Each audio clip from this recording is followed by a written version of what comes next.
Before we begin, if you're enjoying these stories from law enforcement, please hit that subscribe button and leave a like. It really helps the channel grow, and I'm curious, where are you watching from tonight? Drop your location in the comments.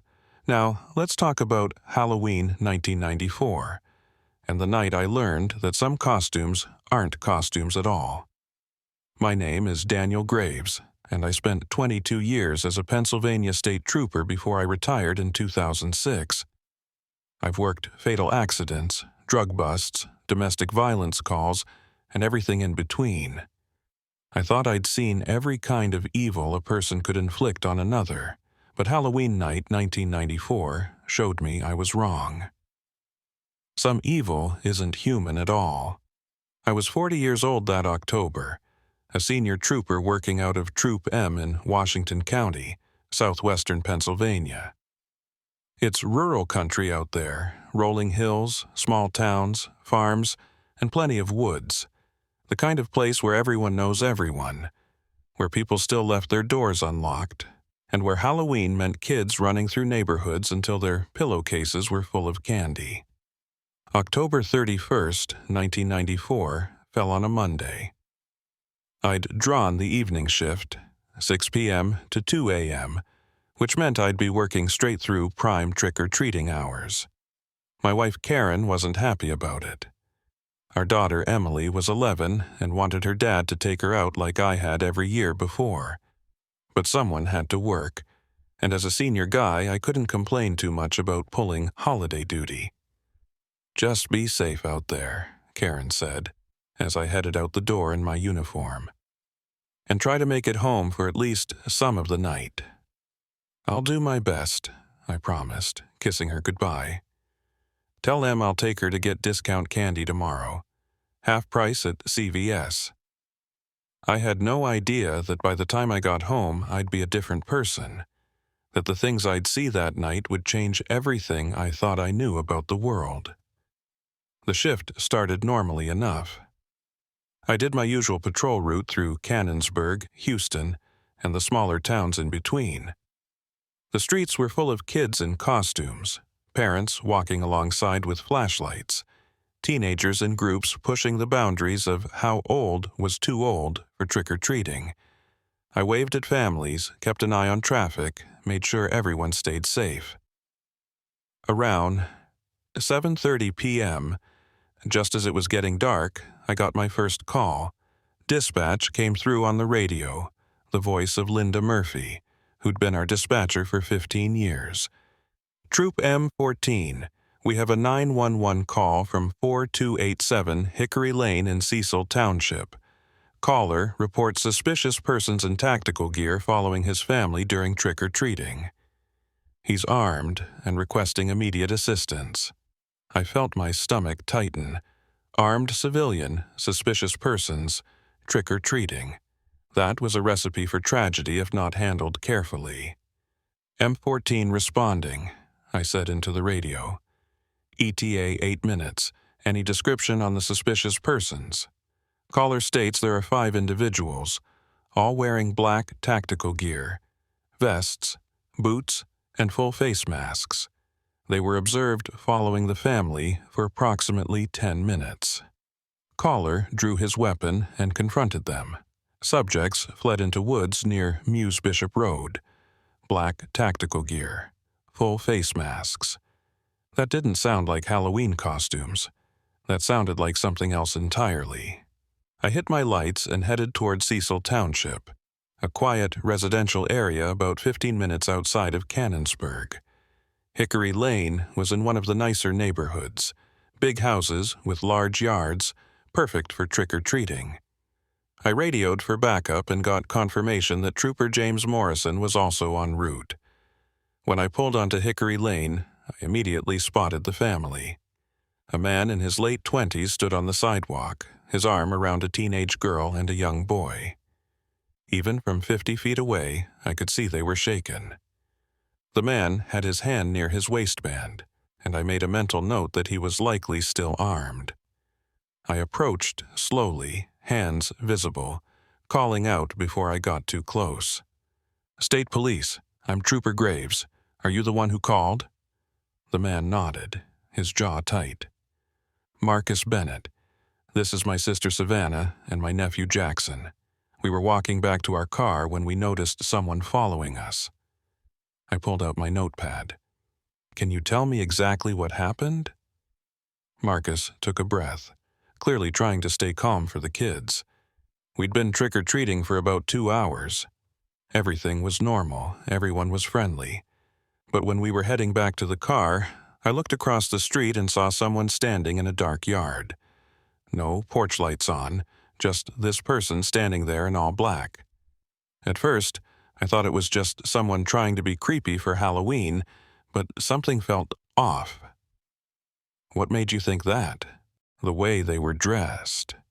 It wasn't a Halloween costume. It was tactical gear, like military or SWAT. Black vest, black boots, black pants tucked into the boots, and they were wearing a full mask, like a balaclava, complete face coverage." Savannah, the teenage girl, spoke up. Her voice was shaky. "They were watching us. I could feel it, even though I couldn't see their face." "So, what happened next?" I asked, keeping my tone calm and professional.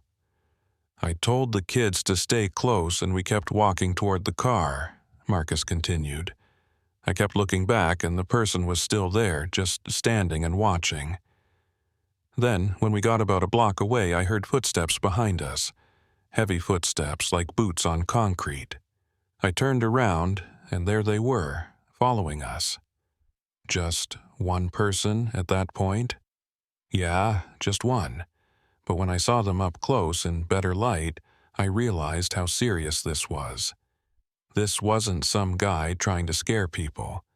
This was someone dressed for, I don't know, for tactical operation or something. That's when I told the kids what was happening and to keep walking."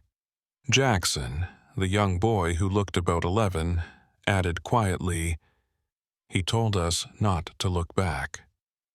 He said someone was following us and we needed to stay calm. When we got to the car," Marcus said, "they were still following. That's when I pulled my weapon. I have a concealed carry permit, and I had my Glock with me.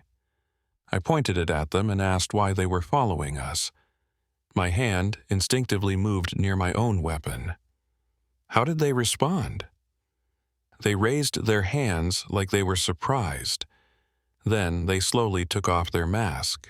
It was a woman, maybe in her 30s. She just stared at me for a moment, didn't say anything. So I asked again.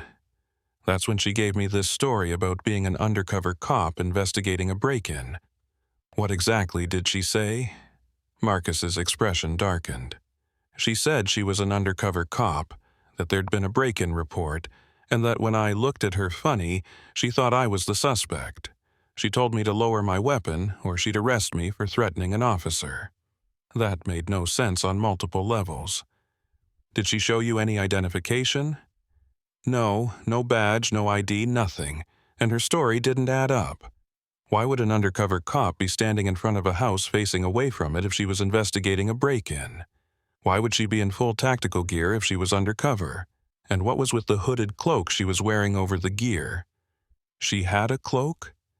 Yeah, like a Halloween costume cloak, but she was wearing tactical gear underneath. It made no sense. I wrote this all down, my unease growing. So you lowered your weapon? I did. I didn't want to risk getting arrested or making things worse with the kids there. But I didn't believe her story. Then she said something that really scared me. She smiled, this really creepy smile, and said, "If you didn't have that gun, this night would have ended a hell of a lot different for you." Savannah was crying now, and Jackson looked pale. Marcus put his arms around both of them. "That's when I saw the others," Marcus continued. 4 more people in tactical gear, no cloaks this time, just the gear and masks. 3 men and 1 woman based on their builds. They came out from between houses and started walking toward us. I got the kids in the car and we drove off. The woman was still standing there smiling. The others just had these blank expressions, like they weren't even human. Did you get a license plate on any vehicle they might have been using? I didn't see any vehicles. They just appeared from between the houses like they'd been hiding there. Trooper Morrison pulled up then, and I briefed him quickly on the situation. We decided to canvass the area, look for any sign of the 5 individuals Marcus had described. "Mr. Bennett," I said, "I'm going to need you to wait here with Trooper Morrison while I check out where you saw these people. Can you show me on this map exactly where you first saw the woman?" Marcus pointed to a house about 4 blocks from where we were standing. "Right there. 1847 Oakmont Street. Dark house, no lights on." "And where did the others appear from?" He indicated an area between 2 houses on Maple Avenue. "Somewhere around there. But officer, I need to tell you something else. A few days after this happened, I got a text from an unknown number. It was just a photo, no message. The photo was of my car in my apartment complex parking lot. Someone knows where I live. That elevated this from a disturbing encounter to potential stalking and threats." "Do you still have that text?" "Yeah, I do. I filed a report with the local police, but they said they couldn't do anything without a direct threat. I'll need you to forward that to me. We'll pursue this more aggressively than the local PD. This is stalking at minimum, possibly attempted assault or kidnapping." I left Marcus with Morrison and drove to Oakmont Street. The house he'd indicated was indeed dark, an older 2-story home with a deep front yard. I pulled into the driveway and approached the front door, knocking firmly. After a moment, a man in his mid-40s answered, looking confused about why a state trooper was at his door on Halloween night. "Good evening, sir. I'm Trooper Graves. Did you experience any unusual activity tonight? Any break-ins or attempted break-ins?" He shook his head. "No, nothing like that. I went to bed early, had work this morning." "Why? Did something happen?" "We had a report of suspicious persons in tactical gear in this neighborhood. One was reportedly standing in your yard around 7 p.m. You didn't notice anything?" "I didn't see anyone. I was inside the whole time." "What do you mean, tactical gear?" I described what Marcus had told me. The homeowner looked increasingly concerned, but confirmed he'd heard and seen nothing unusual. He gave me permission to look around his property. Using my flashlight, I searched the yard where Marcus said he'd first seen the woman.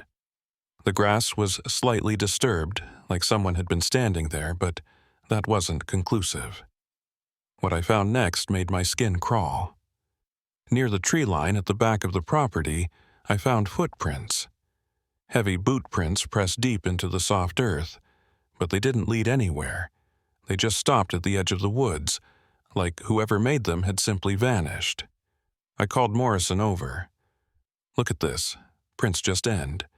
No trail leading away, no continuation into the woods." Morrison shined his flashlight on the prints, then into the woods beyond. "Maybe they jumped? Tried to cover their tracks?" "From a standing position, that's a 6-foot jump minimum to clear this area, and there's no disturbance where they'd land." We searched the area between the houses where Marcus said the others had appeared. Again, we found boot prints, multiple sets this time, but they all led to the same place, the edge of the woods, and there they stopped. "This doesn't make sense," Morrison muttered. 5 people in tactical gear stalking a family on Halloween night and they just disappear into thin air? "Let's check the woods," I said, though something in my gut told me we wouldn't find anything. We spent 30 minutes searching with flashlights, but the woods were empty. No sign of anyone, no trails, no vehicles hidden nearby. Nothing. We returned to Marcus and took his full statement, got his contact information, and took photos of the text he'd received. I assured him we'd investigate thoroughly and that I'd personally follow up. After Marcus left with his sister and nephew, Morrison and I stood on the empty street, Halloween decorations swaying in the October breeze. "What do you make of it?" Morrison asked. "I don't know, but something's wrong here. Those footprints, the way they just stopped. The fact that these people were dressed for tactical operation but were stalking civilians. And that photo sent to Marcus afterward. Someone's running an operation here. On Halloween? Why?"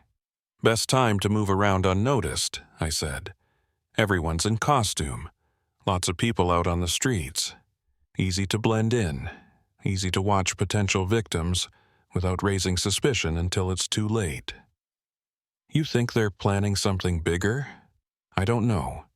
But we need to find out who these people are and what they want." We were about to head back to our patrol areas when the radio crackled again. Linda's voice, more urgent this time. "All units, we have multiple 911 calls coming from the Meadowview Family Resort in South Franklin Township.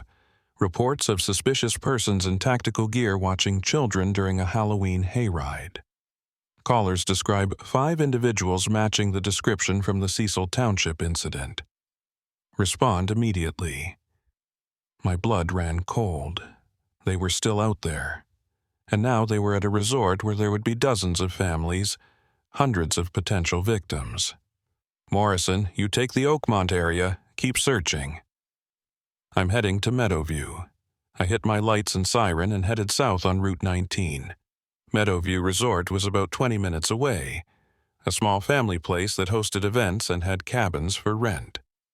If these people were targeting another location on the same night, this was coordinated. This was planned. And Halloween was far from over. As I drove through the dark Pennsylvania countryside, past cornfields and old farmhouses decorated with jack-o'-lanterns, I couldn't shake the image of those footprints ending at the tree line. 5 people who appeared and disappeared like ghosts. But they weren't ghosts. They were real. Marcus had seen them, confronted one, even drawn a weapon on her. They were flesh and blood, weren't they? I pushed that thought away and focused on getting to Meadowview. Whatever these people were, whatever they wanted, I had to stop them before someone got hurt. The road ahead was dark and empty, my headlights cutting through the night. Above, a full moon hung in the sky, orange and huge. The kind of moon that belonged on Halloween. The kind of moon that made you believe in monsters. And as I crossed into South Franklin Township, I realized that maybe, just maybe, I was about to find out if monsters were real after all. Meadowview Family Resort sat at the end of a winding dirt road, surrounded by thick woods on 3 sides. As I pulled into the parking lot, I could see the place was lit up with orange lights and decorations. Families were gathered near a large barn where a tractor-pulled wagon was parked, presumably for the hayride. But the festive atmosphere was broken by the cluster of panicked parents near the main lodge. I got out and was immediately approached by a man in his late 30s wearing a resort staff jacket. His name tag said manager, Rick Patterson. "Thank God you're here," he said, his voice tight with stress. "We've got a serious situation. Parents are saying someone's been watching the kids, following them. We had to stop the hayride halfway through." "Tell me exactly what happened." Rick led me toward the barn where about 20 families were gathered, some with children still in Halloween costumes. A woman in her 30s pushed forward from the group. "Officer, my son saw them." On the hayride, men in the woods watching us. "Ma'am, I'm Trooper Graves. What's your name?" "Ellen Martinez. My son, Ryan, is 12. He's over there." She pointed to a boy sitting on a hay bale looking shaken. "He said he saw someone standing in the woods during the hayride." At first, I thought it was part of the act, to scare people. But he said it wasn't dressed like the other actors. I approached Ryan slowly, kneeling down to his level. "Hey Ryan, I'm Trooper Graves. Your mom says you saw something during the hayride. Can you tell me about it?" Ryan looked up at me with wide eyes. There was a man in the woods. He wasn't part of the show. He was just standing there watching. He was wearing all black, like soldier clothes, and he had a mask on his face, the kind that covers everything. Where exactly did you see him? About halfway through the ride. We were going through the dark part, where the trees are really thick. Everyone else was looking at the actors jumping out, but I looked to the side and saw him just standing there. He wasn't moving or doing anything, just watching. Another parent stepped forward, a man in his 40s. My daughter saw them too, but she said there were more than one. She counted 4 of them in different spots along the trail. I felt a chill run down my spine. Did anyone else see them? Any adults? Several people shook their heads, but one woman raised her hand.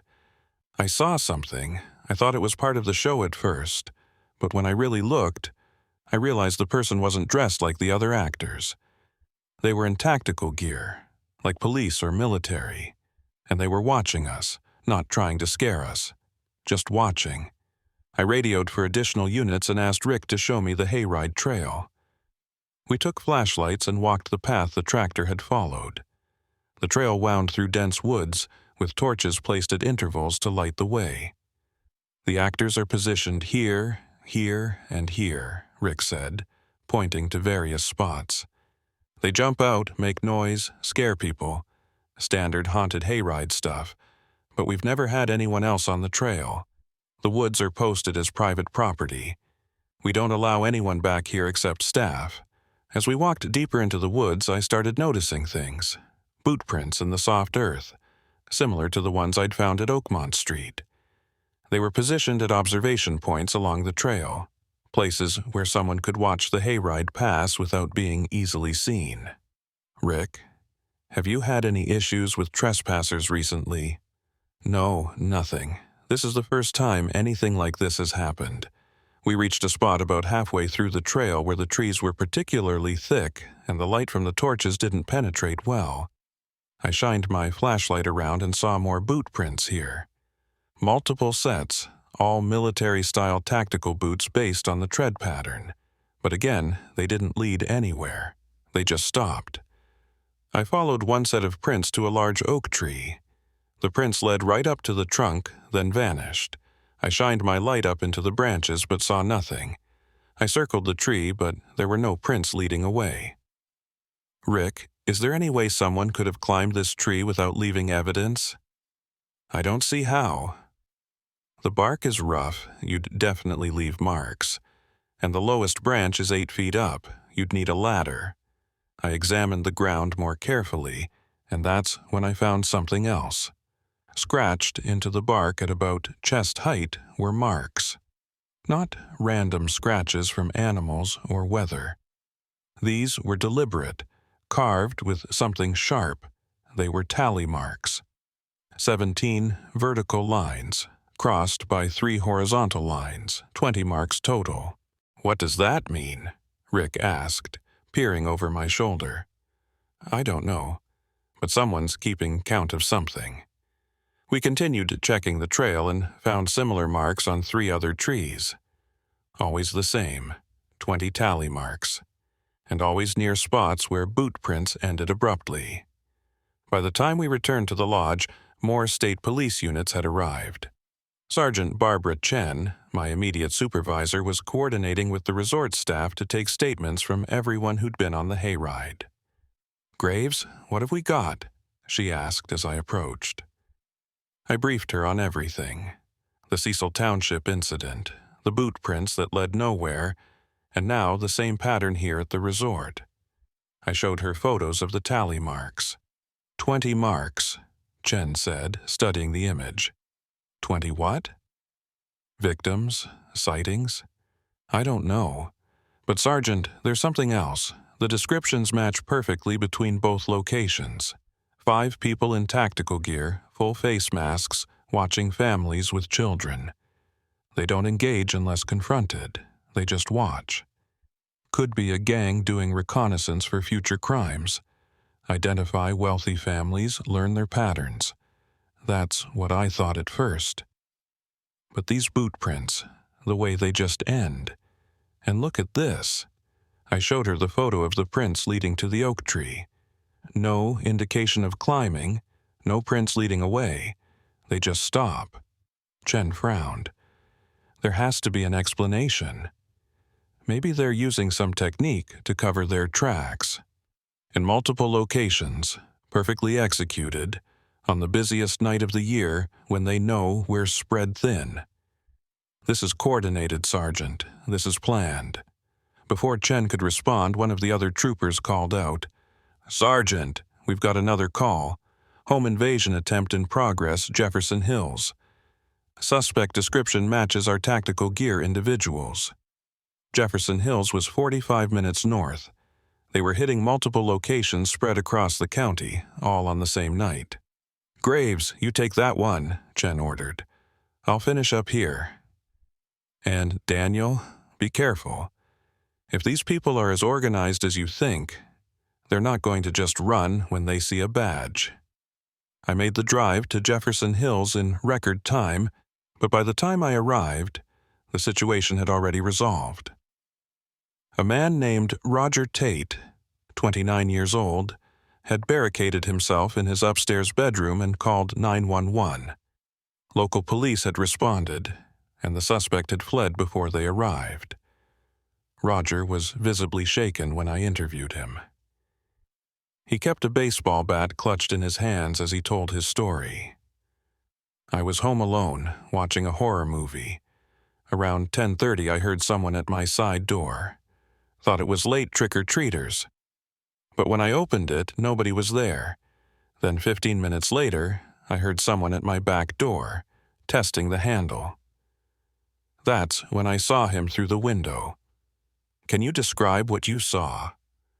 A man in dark clothes, wearing a tactical vest and a Halloween mask pushed up on his head. He had a crowbar. He was trying to get in, and he knew I was home. That's what scared me most. Burglars usually avoid houses when people are home. This guy didn't care. What happened next? I called 911 and grabbed my bat. I heard him break the basement window. He was trying to come up from below. I was upstairs hiding when the police arrived. He ran when he heard the sirens, but they didn't catch him. Did you see which direction he went? Toward the woods behind my house. The officers searched but didn't find anyone. I went down to the basement and examined the broken window. Boot prints in the window well, same tactical-style tread. The glass was broken inward, and I could see scrape marks where the crowbar had been used to pry the frame. But what caught my attention was what was on the basement floor directly below the window. Scratched into the concrete were tally marks, 20 of them, just like in the woods at Meadowview. I photographed the marks and went outside to check the area where Roger said the suspect had fled. The backyard bordered on a stretch of woods, and sure enough, I found boot prints leading from the house toward the tree line. And like all the others, they stopped at the edge of the woods. I stood there in the darkness, shining my flashlight at those impossible footprints, and I felt something I hadn't felt in 20 years of police work. Genuine fear. Not of being hurt or killed in the line of duty. Fear of something I couldn't explain or understand. 3 separate incidents. 3 separate locations spread across Washington County. All on the same night. All involving people in tactical gear who appeared and disappeared like smoke. All leaving behind those 20 tally marks. I radioed Sergeant Chen. "Sergeant, we need to coordinate. This isn't random. These people are hitting multiple targets simultaneously and they're using the same signature. 20 tally marks left at each scene. Graves, we just got 2 more calls. Another sighting in Cannonsburg and one in Houston. Same descriptions. These people are everywhere tonight." I got back in my patrol car and pulled up a map of Washington County. Using a marker, I plotted all the locations where these people had been sighted. Cecil Township, Meadowview Resort, Jefferson Hills, Cannonsburg, and Houston. When I connected the dots, they formed a rough circle. And at the center of that circle was a small town called Muse. I'd lived in Washington County my entire life, and I knew Muse's history. It was an old coal mining town, mostly abandoned now, but I remembered hearing stories from my grandfather about something that had happened there. I called the station and asked Linda to pull up historical records for Muse, Pennsylvania, specifically anything from October 1944. "Graves, what am I looking for?" Linda asked. "Any incident involving multiple deaths or disappearances. Something that happened on or around Halloween." I heard typing, then a long pause. "Daniel, I found something. October 31st, 1944. There was an incident at a coal mine in Muse. A group of 20 men, members of a local militia group, were killed in what was ruled an accidental collapse. But there's a note here that the investigation was never fully completed. The mine was sealed immediately after the bodies were recovered." 20 men, I said quietly. "Linda, are there any records of what this militia group was doing before the collapse?" More typing. "There are some newspaper articles from that time. Apparently, the group was controversial. They called themselves the Vigil. They believed in... Hold on, this is strange. They believed in culling the weak during sacred nights. There were accusations that they were involved in several disappearances in 1943 and early 1944, but nothing was ever proven. After they died in the mine collapse, the disappearances stopped." My hands were shaking as I held the radio. "Linda, where exactly was this mine located?" "According to the records, it was off Route 917, about 2 miles outside of Muse. The entrance was sealed with concrete in 1945. Why? What does this have to do with tonight?" I looked at my map again. The center of the circle formed by tonight's incidents was directly over the sealed mine. "Linda, I need you to find out if there's any pattern to these incidents. Has anything like this happened before in Washington County, specifically around Halloween?" "I'll check. Give me a few minutes." I sat in my patrol car watching families walk past on the sidewalk, children in costumes laughing and comparing candy. They had no idea what was happening just beneath the surface of their normal Halloween celebrations. Linda came back on the radio 10 minutes later. "Graves, you need to hear this. I went back through old police reports. There are clusters of unexplained incidents every 10 years. 1954, 1964, 1974, 1984. All of them happening on Halloween night. All of them involving reports of people in dark clothing following or watching families. The descriptions are vague in the older reports, but they match what we're seeing tonight." "Every 10 years, I repeated. "Linda, were there any deaths associated with these incidents?" "In 1954, 2 children disappeared after a Halloween party. Never found. In 1964, a family was attacked in their home. Parents survived, but reported their attackers were soldiers who didn't speak.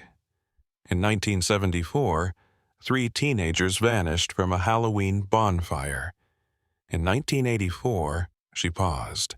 In 1984, a state trooper named Thomas Riley was killed responding to a call about suspicious persons in tactical gear. The fear I'd been feeling crystallized into something cold and sharp. What happened to Trooper Riley? He was found in his patrol car near the old Muse mine site. Official cause of death was heart attack, but the report notes unusual circumstances. His weapon was drawn, his radio was destroyed, and witnesses reported seeing figures in the woods around his car.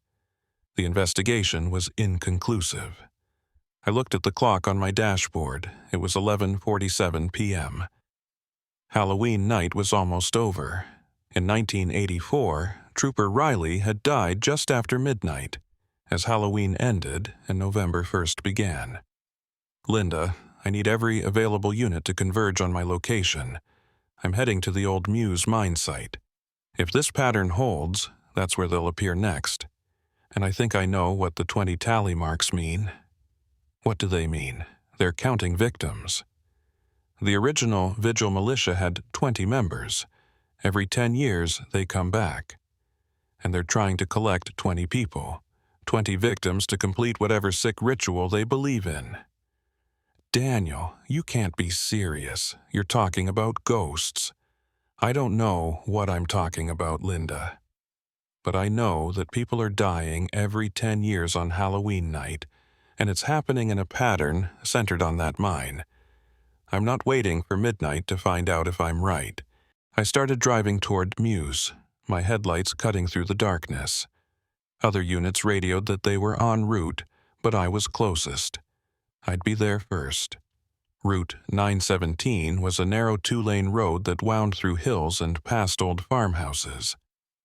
The mine site was marked only by a rusted historical marker and a concrete barrier blocking what used to be the entrance.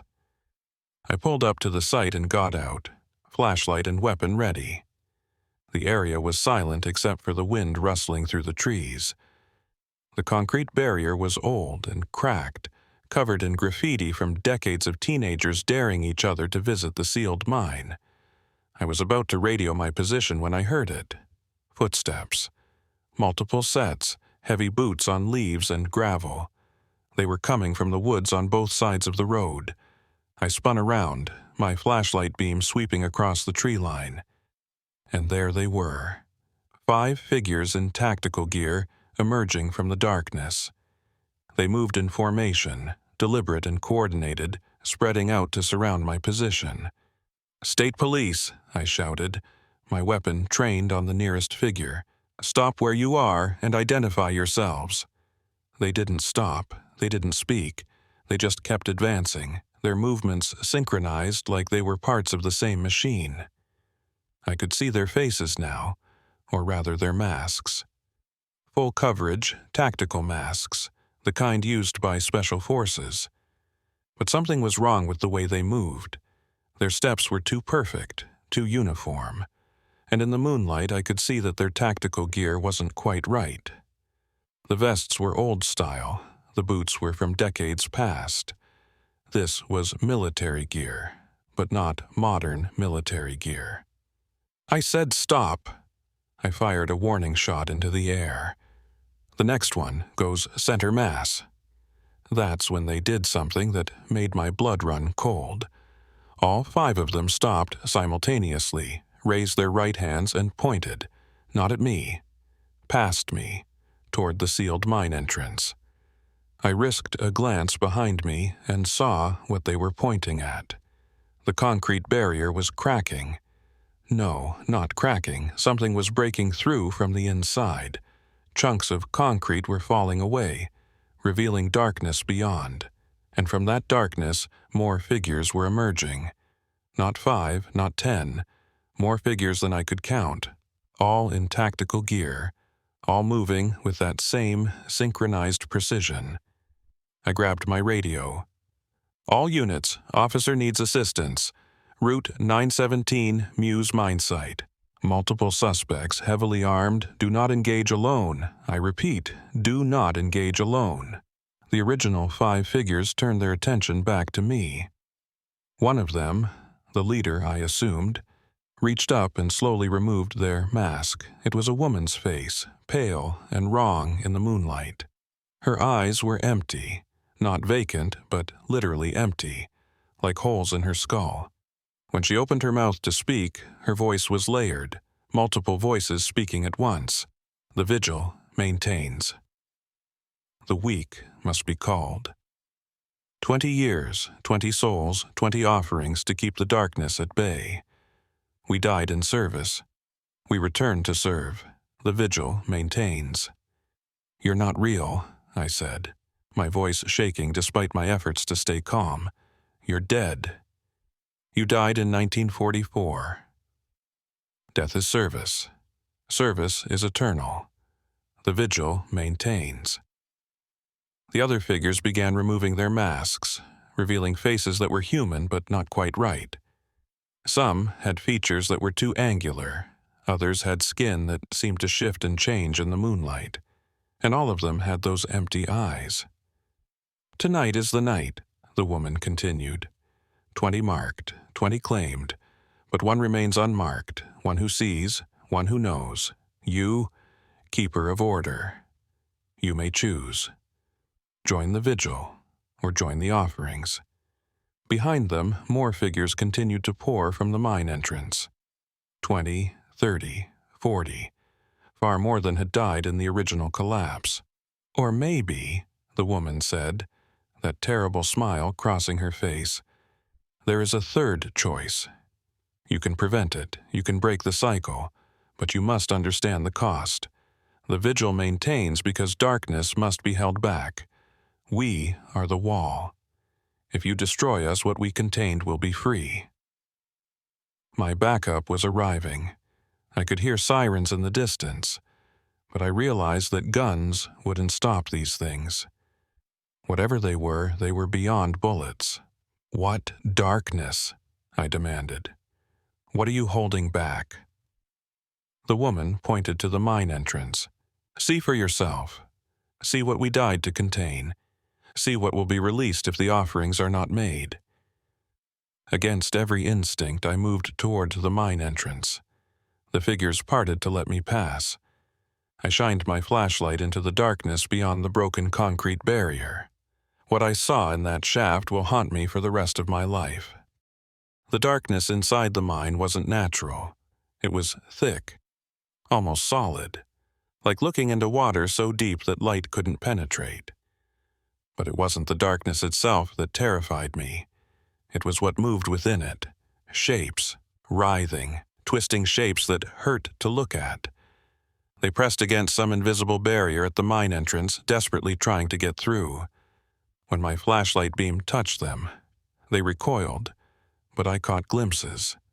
Limbs at wrong angles, faces with too many mouths, eyes that spiraled infinitely inward. What the hell is that? I breathed. The woman's layered voice spoke from behind me.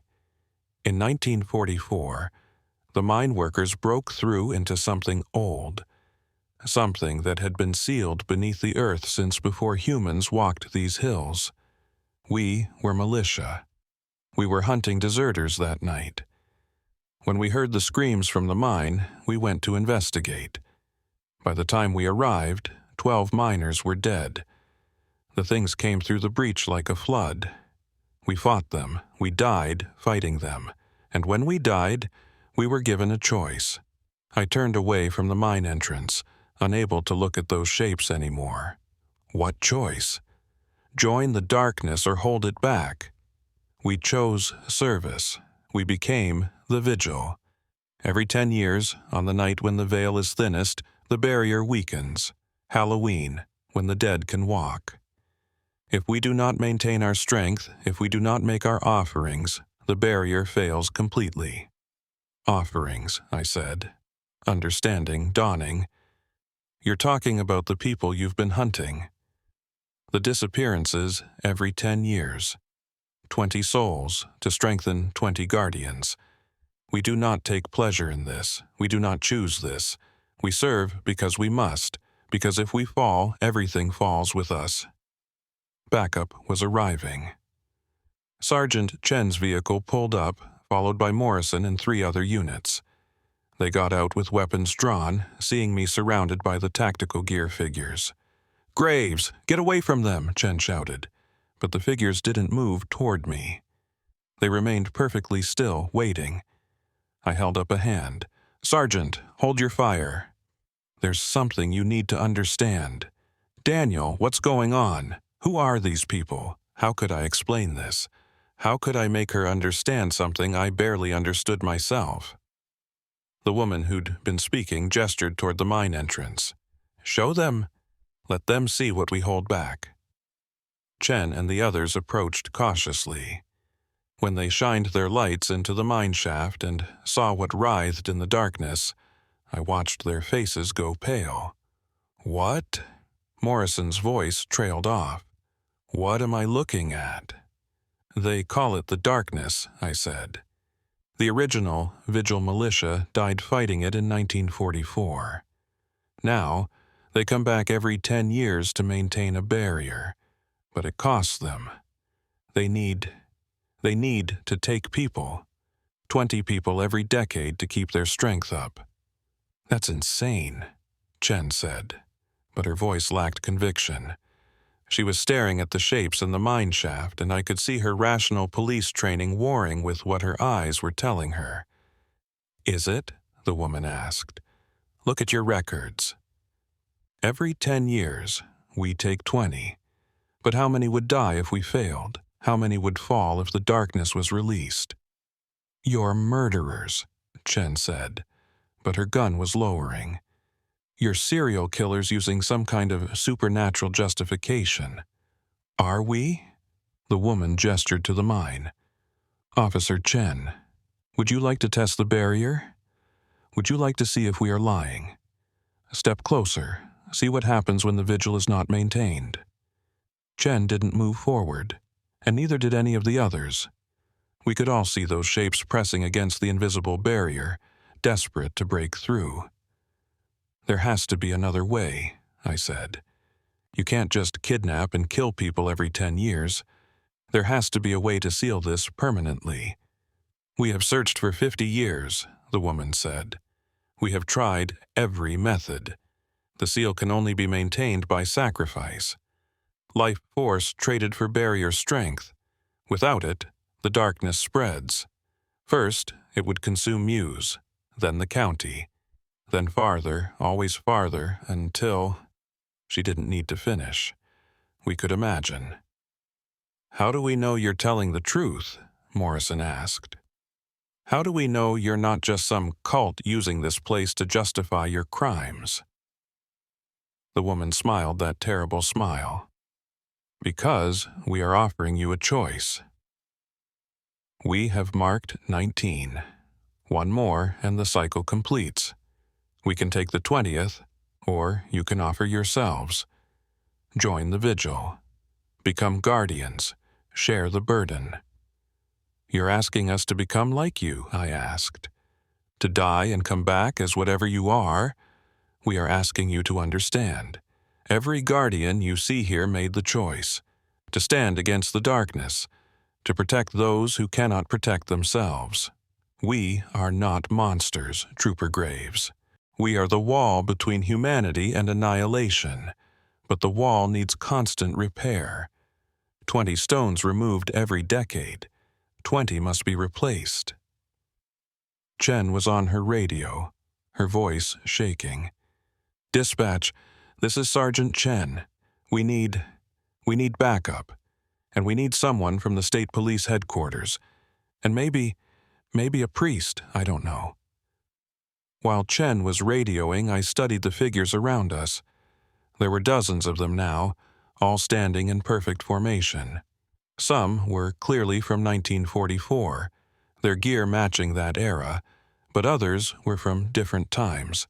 I could see uniforms from the 1950s, the 1960s, the 1970s, the 1980s. The people who disappeared, I said, realization hitting, the ones you took over the decades. Did some of them join you? Did they become guardians? Some chose service over death. Some chose to stand the vigil rather than be consumed by it. Not all, but enough. Enough to maintain the barrier at strength. I thought about Marcus Bennett and his family, about the kids on the hayride at Meadowview, about Roger and his home, terrified as someone tried to break in. 19 people marked across the county tonight. 19 potential victims. Show me, I said suddenly. Show me the 19 you've marked. Where are they now? The woman tilted her head, considering. Then she gestured, and several of the figures moved to a van parked in the shadows near the mine entrance. I hadn't even noticed it before. They opened the back doors, and I saw people inside. Unconscious, but alive. Chen and I rushed over. I recognized some of them. A couple from the Cecil Township incident, kids from the hayride, Roger from the home invasion. All of them were breathing, unharmed, but deeply unconscious. They are safe, the woman said. We do not harm unnecessarily. The terror is the marking. The fear is the offering. When midnight comes, When Halloween ends, their fear will be harvested to strengthen the barrier. Then they will be released, remembering nothing. This is how it has always been. The vigil maintains, and life continues. Wait, Morrison said. You're saying you don't actually kill them? The disappearances from past years. Some years, all are released. Some years, some choose to stay, to become guardians. But death is only necessary when the barrier is critically weak. We have not needed to take life since 1984. The fear is enough. The terror of the hunt, the marking, the capture. That fear feeds the barrier. Trooper Riley, I said. In 1984. He died here. He did not understand. He attacked us. Tried to free those we had marked before the harvest was complete. The barrier was weak that year. Very weak. When he disrupted the ritual, the darkness broke through. It took him before we could reseal it. We regret that death. We regret all deaths. But we cannot allow the barrier to fail. I looked at Chen. She looked at me. We were state police officers. Our job was to protect and serve. But how do you handle a situation like this? How do you enforce the law when the law doesn't account for dimensional barriers held by the undead? Sir, we've got a situation. One of the other troopers was pointing down the road. Multiple vehicles approaching. Looks like civilian vehicles. My stomach dropped. I pulled out my radio. Linda, did you alert anyone else to our location? Negative, Trooper. Only state police units. Then who were these people? The vehicles pulled up, about 8 of them, and people got out. I recognized Marcus Bennett immediately. But there were others too. People from each of the marking incidents tonight. And they were armed. Rifles, shotguns, handguns. A civilian militia coming to confront what they thought was a terrorist cell. Oh no, I muttered. Chen, we have to stop this. But it was too late. Marcus was at the front, his Glock drawn, pointing at the tactical gear figures. These are the people who stalked my family, who threatened us. Officers, arrest them now, or we'll deal with them ourselves. Mr. Bennett, lower your weapon, Chen ordered. This situation is under control. Under control? They've been terrorizing the entire county. They took people. We have a right to defend ourselves and our families. The vigil figures hadn't moved. They stood perfectly still, watching the armed civilians with those empty eyes. The woman who'd been speaking turned to me. You see our dilemma, Trooper? We maintain the vigil, and humans hunt us. We appear as monsters to prevent true monsters from emerging. We are feared by those we protect. This is the burden. This is the cost. I stepped between the armed civilians and the vigil. Everyone needs to calm down. Mr. Bennett, I understand your fear, but you don't understand what's happening here. I understand that these people hunted us like animals. I understand that they've been doing this for decades, and I understand that the police won't do anything about it. Behind the vigil figures, I could see the shapes in the mine entrance becoming more agitated. They were pressing harder against the barrier, sensing the chaos, the fear. If the barrier weakened now, if the vigil was distracted or destroyed. Marcus, listen to me, I shouted. Those things you see behind them in the mine. That's what they're protecting us from. They're not the monsters. They're the ones holding the monsters back. That's insane. I know how it sounds. But look at what's in that mine shaft. Some of the civilians moved closer, shining flashlights into the darkness. When they saw the writhing shapes, the incomprehensible forms pressing against the invisible barrier, several of them stumbled backward in shock. What the hell is that? Someone shouted. That's what the vigil has been fighting since 1944, I said. They died in that mine. They come back every 10 years to maintain a barrier that keeps those things sealed. Yes, they've been marking people. Yes, They've been causing fear, but they're not doing it for fun. They're doing it to save us." "Why should we believe that?" Marcus demanded. "Why should we trust these things?" The woman stepped forward, and several guns immediately trained on her. She held up her empty hands. "Because," she said, "we are offering you proof." The barrier weakens as we speak. Too many guardians focused on you instead of their vigil. Watch what happens when the wall begins to crack. A sound came from the mine entrance. A cracking, splintering sound, like glass breaking. The invisible barrier was fracturing. One of the shapes pressed through. Just one, but that was enough. It was small, no bigger than a dog, but it moved wrong. Too many joints, too many limbs, all wrong angles and impossible movements. When it opened, what might have been a mouth, the sound it made was like grinding metal and screaming children. Several civilians fired at it. The bullets hit, passed through, hit again. The thing didn't care. It moved towards the nearest person, one of the armed civilians, a young man in his 20s. The vigil figures moved instantly, reforming their circle, focusing their attention on the breach. The woman raised her hand, and streams of pale light shot from her palm toward the escaped entity. It recoiled, writhing, trying to escape the light. Other vigil members joined in, and together they drove the thing back toward the mine entrance. The young man who'd been targeted was on the ground, hyperventilating. The thing hadn't touched him, but the mere proximity had been enough to send him into shock. It took the vigil nearly 5 minutes to force the entity back through the barrier and reseal it. When it was done, the woman turned back to us. Even through her inhuman features, I could see exhaustion. "You see," she said simply, "this is what we prevent. This is why the vigil maintains. Would you prefer we did not?" The clearing was silent except for the sound of the young man's ragged breathing. No one was pointing guns anymore. We'd all seen what lived in that mine. We'd all seen what would happen if the barrier failed. Marcus lowered his Glock, his hand shaking. "How many of those things are in there?" "We do not know. We have never gone deep enough to count them. We only know that they must never be released." Chen stepped forward. "You said 19 are marked. You need 20. What happens if you don't get the 20th? The barrier will hold, but barely. It will be weak, vulnerable. Next year, the year after, something could break through. A natural disaster, human interference, simple erosion.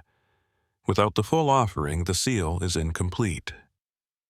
"And if we give you the 20th, I asked, "what happens then?" "The harvest completes at midnight. The fear is collected. The barrier is strengthened. Everyone marked is released, unharmed, with no memory of this night. The vigil returns to sleep. In 10 years, we wake again. The cycle continues." I looked at my watch. 11:52 p.m. 8 minutes until Halloween ended. 8 minutes until midnight.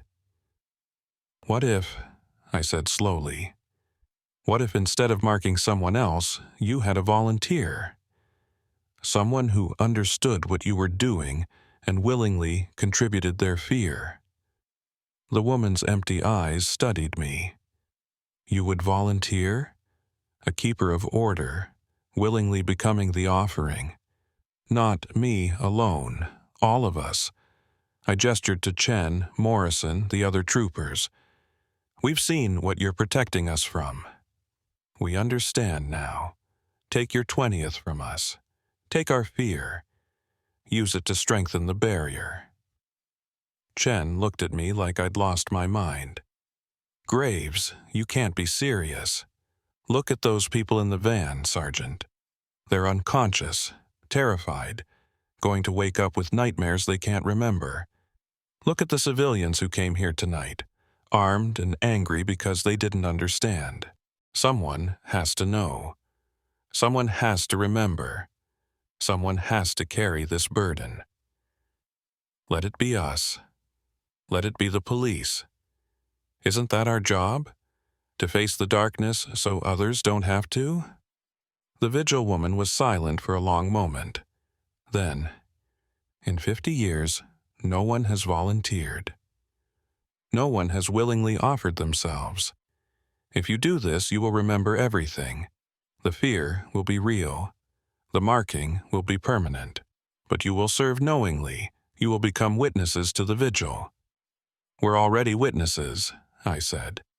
Now, let us be participants. Let us share this burden. Chen was the first to step forward beside me. He's right. This is what we signed up for. Protecting people from threats, even threats they can't understand. Morrison joined us. Then the other troopers. One by one they stepped forward. The woman nodded slowly. Then we accept. 5 witnesses. 5 who will remember.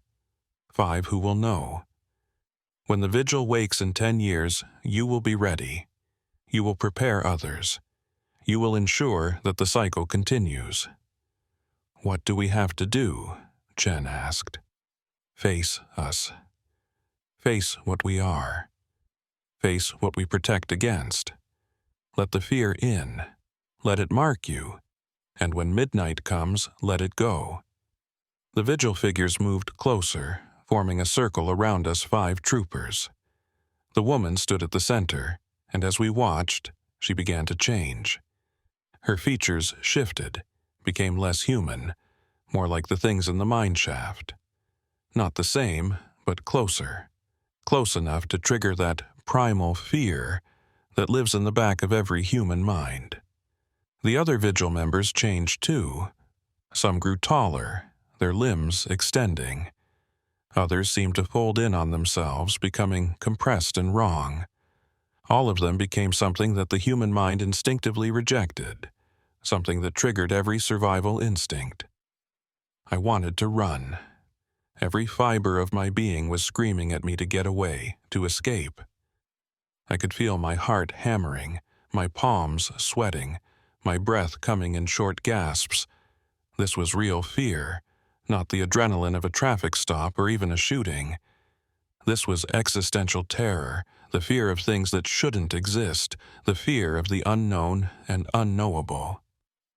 Beside me, I could hear Chen's breathing becoming rapid. Morrison muttered prayers under his breath. We were all terrified, and that was the point.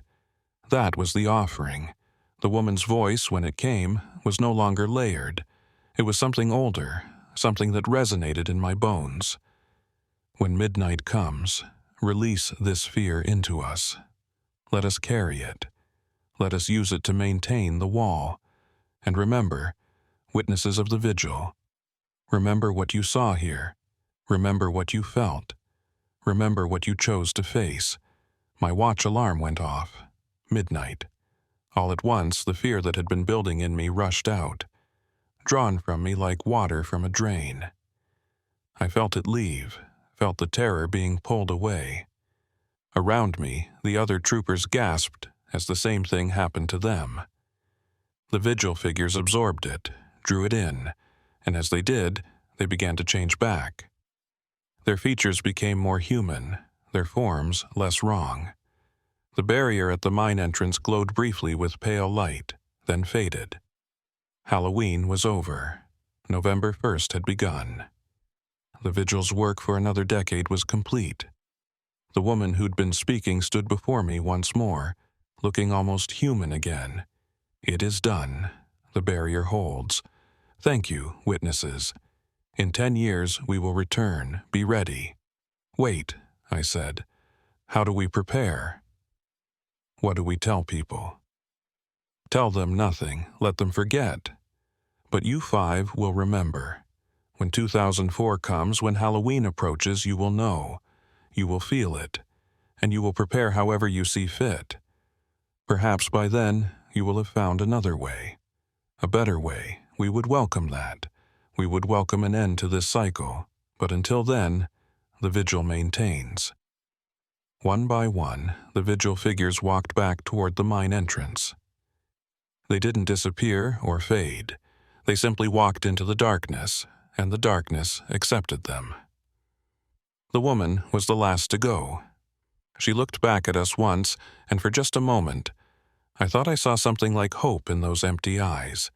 Then she was gone, and we were alone in the clearing with the unconscious civilians in the van and the armed citizens who'd come to fight.